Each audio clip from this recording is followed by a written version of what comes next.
الحمدللہ رب العالمین، اللہم صلی علی محمد وعلی آل محمد۔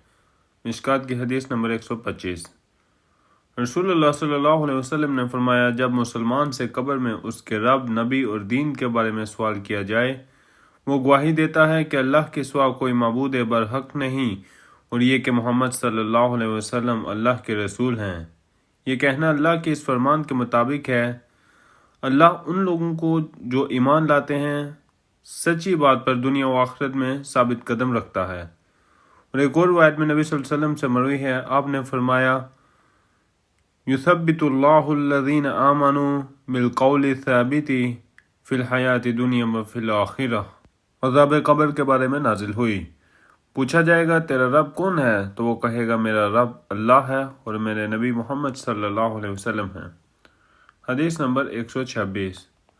رسول اللہ صلی اللہ علیہ وسلم نے فرمایا، جب بندے کو اس کی قبر میں رکھ دیا جاتا ہے اور اس کے ساتھی واپس چلے جاتے ہیں تو وہ ان کے جوتوں کی آواز سنتا ہے۔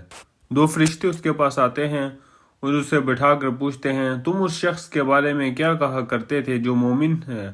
یعنی نبی صلی اللہ علیہ وسلم کے بارے میں۔ جو مومن ہے وہ کہتا ہے، میں گواہی دیتا ہوں کہ وہ اللہ کے بندے اور اس کے رسول ہیں۔ اسے کہا جاتا ہے، جہنم میں اپنا ٹھکانے کو دیکھ لو، اللہ نے اس کے بدلے میں تمہیں جنت کا ٹھکانہ دے دیا ہے۔ تو ان دونوں کو ایک ساتھ دیکھتا ہے۔ رہا منافق و کافر شخص تو اسے بھی کہا جاتا ہے، تم اس شخص کے بارے میں کیا کہا کرتے تھے؟ تو وہ کہتا ہے، میں نہیں جانتا، میں تو بس وہی کہتا تھا جو کچھ لوگ کہا کرتے تھے۔ اسے کہا جائے گا، تم نے حق بات سمجھنے کی کوشش کی، نہ پڑھنے کی۔